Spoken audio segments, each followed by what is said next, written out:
আগুনের গোলার মতো জ্বলন্ত তরল কাঁচ। আর সেই উত্তপ্ত কাঁচ থেকেই নিমেষে তৈরি হচ্ছে কোটি টাকার রাজকীয় সব সাজসজ্জা। প্রায় 1500 ডিগ্রি সেলসিয়াস তাপমাত্রায় গলানো কাঁচকে বিশেষ কায়দায় শৈল্পিক রূপ দেন কারিগররা।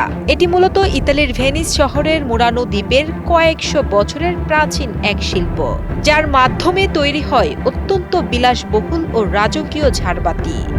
কারিগররা কোনো আধুনিক যন্ত্র ছাড়াই কেবল চিমটা আর কাঁচি দিয়ে টেনে টেনে এই ঝাড়বাতির প্রতিটি সূক্ষ্ম অংশ হাতে তৈরি করে।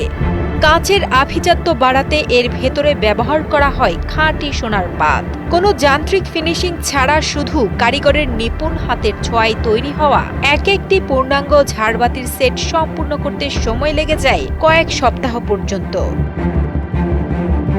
বিশ্বের সব নামী 5 স্টার হোটেল আর রাজপ্রাসাদের আভিজাত্যের প্রতীক হিসেবে শোভা পায় এই মোড়ানো ঝাড়বাতি।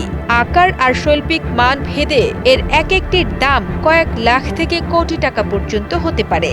মূলত পুরোপুরি হাতে তৈরি হওয়ার কারণে বিশ্বের উচ্চবিত্ত শ্রেণীর কাছে এই আলোকসজ্জার কদর আকাশচুম্বী।